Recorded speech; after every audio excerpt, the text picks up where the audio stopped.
Have you ever thought about what you would do if a heart attack struck and you were completely alone? It's a scary thought, and unfortunately, it happens more often than we realize. Many people believe they'll have time or that someone will be there to help, but the truth is that the first few minutes are the most critical. What you do, or don't do, can make all the difference. The good news is that even if you live alone or spend most of your time by yourself, you can still survive a heart attack if you act quickly and know exactly what to do. In this video, we're going to walk through 7 crucial things you must do the moment a heart attack begins when you're the only one around. These steps are simple, practical, and life-saving. You don't need medical training or fancy equipment, you just need to be prepared and stay calm. We will break it down step by step. How to recognize the first signs, what to take immediately, how to keep your heart from working too hard, and even what small actions you can take that could give you just enough time to get the help you need.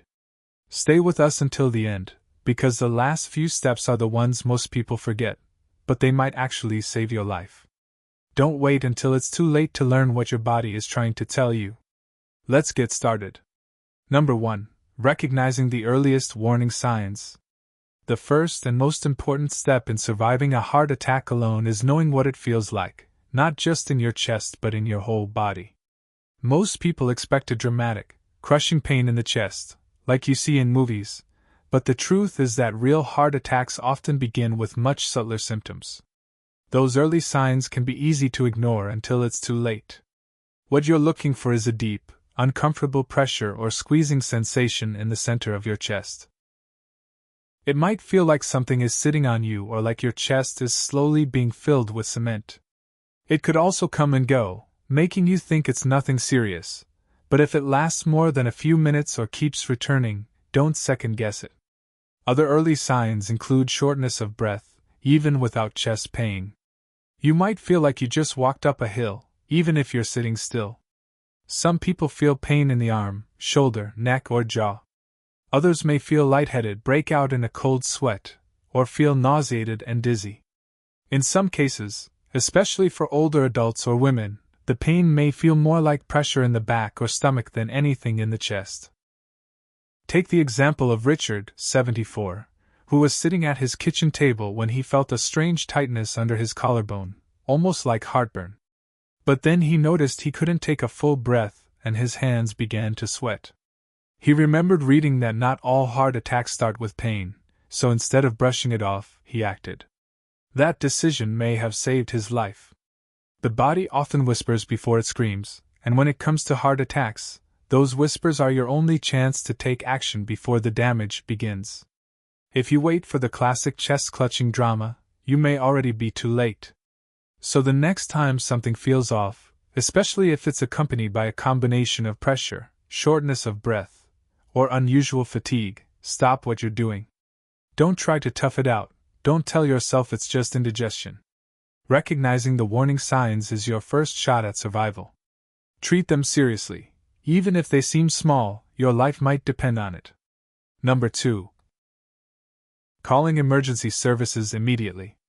Once you suspect that a heart attack may be starting, the very next thing you must do without hesitation is call 911. Do not wait to see if the symptoms go away, do not try to drive yourself, and do not assume that you're overreacting. Calling emergency services is not only the fastest way to get help, but it's also the most effective thing you can do to stay alive. A heart attack isn't something you can just walk off, every minute matters. The longer your heart muscle is starved of oxygen, the greater the damage. But when you call 911, trained professionals are already preparing as they drive toward you. They're bringing equipment, medication, and the ability to keep you alive if your heart stops on the way to the hospital. What's more, if your symptoms worsen quickly, which they often do, you won't be able to help yourself. That's why trying to drive is one of the most dangerous choices people make. You could lose consciousness, cause an accident, or delay your own care. Let the professionals come to you. Think about what happened to Linda, 78. She felt a strange ache in her left shoulder, followed by a wave of nausea and a cold sweat. She thought about calling her son, but then she remembered a nurse once telling her, If you're alone and might be having a heart attack, call 911 first. Talk to your family later. She made the call, and by the time the ambulance arrived, her symptoms had intensified, but the team was ready. They stabilized her on the spot. That phone call saved her life. You don't have to be sure you're having a heart attack to call for help. The dispatcher won't be upset if it turns out to be something else. In fact, they'd rather send help you didn't need than miss a chance to save your life. Keep your phone somewhere you can reach it easily, especially if you live alone. If you feel symptoms coming on and can't speak clearly, press the emergency call feature. Some phones have a shortcut to call for help even when locked. Learn where it is and use it.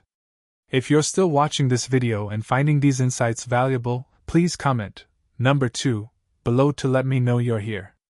And if you haven't subscribed yet, I recommend you subscribe and turn on the bell so you don't miss any videos. Your support helps us continue creating good content to inform and inspire you. Now let's move forward. Number 3. Chewing an aspirin slowly and calmly. After calling emergency services, the next most powerful action you can take is simple: chew an aspirin. Don't just swallow it. Even if your hands are shaking, do it slowly.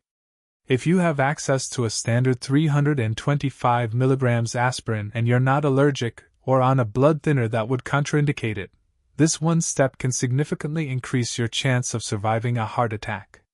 Aspirin works by thinning the blood. It helps slow or prevent the growth of a blood clot that may be blocking one of your coronary arteries, the very thing causing the heart attack in the first place. By chewing the tablet instead of swallowing it whole, you get it into your system faster. Studies have shown this can buy valuable minutes, sometimes even enough to restore some blood flow before help arrives. It's important not to take aspirin on an empty stomach unless absolutely necessary, but in the event of a heart attack, the risk of clotting far outweighs that concern. Also, don't take coated or delayed-release aspirin if it's all you have. Chew it anyway. You want the effects to start as quickly as possible. Let me tell you about Joe, age 72. One morning, he felt a tightness spreading from his chest to his neck. He remembered he had a bottle of aspirin in the kitchen cabinet, so he chewed one while sitting down and waiting for the paramedics. Later, his cardiologist told him that single action likely reduced the damage to his heart muscle. "That little pill," he said, "kept things from getting worse." If you live alone, make sure aspirin is easy to access. Store some in a nightstand, your kitchen drawer, or even in your wallet. Make sure it hasn't expired and tell your loved ones where you keep it in case they ever need to help you. This small act may seem too simple, but it's grounded in science and practiced by emergency responders around the world. Chewing aspirin during the onset of a heart attack isn't just a tip, it's a proven intervention, and in those critical first minutes, it can mean the difference between walking out of the hospital or never making it there at all. Number 4. Sitting or lying down to protect your heart. Once you've called for help and taken aspirin, your next job is simple but absolutely critical: stop moving. Sit or lie down in the safest, most comfortable position you can. This isn't the time to pace, gather belongings, or unlock doors unless it's absolutely necessary. Any additional physical effort puts more strain on your heart, which is already struggling to get enough oxygen. Ideally, you want to sit with your back supported, feet flat on the floor, and arms resting loosely. This helps reduce your heart's workload while you wait for paramedics. If you feel faint or lightheaded, lie down on your side with your head slightly elevated. Don't try to power through the discomfort. That mindset might have served you well in other parts of life, but in this moment, it's a risk you can't afford. It's common for people to feel embarrassed calling for help and then sitting there doing nothing, but make no mistake. Doing nothing is doing something. It gives your heart a chance to stabilize, slows your breathing, and keeps your body from burning through its already limited oxygen supply. Consider the story of Alice, 81. When she felt pressure radiating across her chest, her first instinct was to clean up the kitchen and get herself together. But she remembered what her doctor once said: "If you think it's your heart, sit down, everything else can wait." She sank into her favorite recliner and waited for help. That stillness likely prevented her symptoms from escalating into full cardiac arrest. So, if you ever feel those symptoms creeping in, pressure, shortness of breath, dizziness, don't try to finish what you're doing. Stop right where you are, or move as little as possible to a safer spot. Sit or lie still, breathe slowly, and let your body focus on just one job: surviving. Here's something simple but often overlooked: if you're on a chair without armrests, don't let your body slump. Keep your spine supported and your breathing open. The more relaxed and upright your position, the less effort your heart has to make. If you're still watching this video and finding these insights valuable, please comment number 4 below to let me know you're here.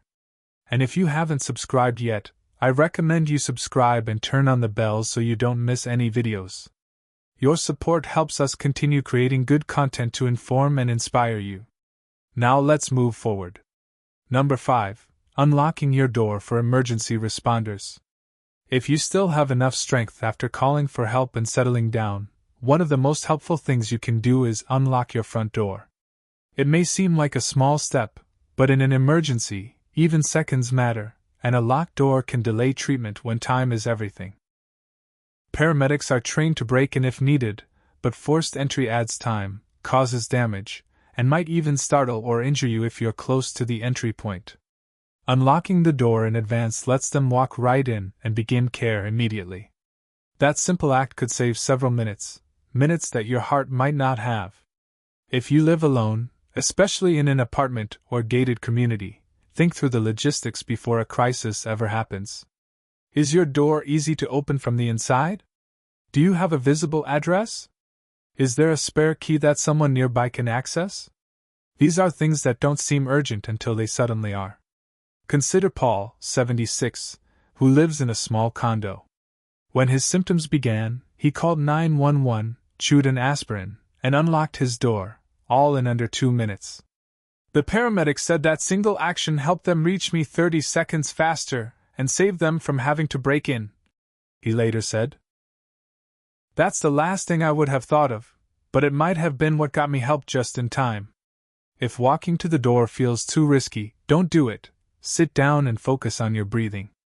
But if you're close to the door and feel steady enough to reach it safely, go ahead and unlock it. You might also consider a smart lock with remote access, or a medical lockbox for your key, especially if you live alone or have mobility challenges. It's a small act of preparation, but it sends a message to the people coming to save you: you're ready. You've done your part, now it's their turn to do the rest. Number 6. Using your phone's speaker or medical ID features. If you're waiting alone during a heart attack, your phone becomes more than just a communication tool. It becomes your lifeline. One of the smartest ways to use it in that moment is by switching to speakerphone.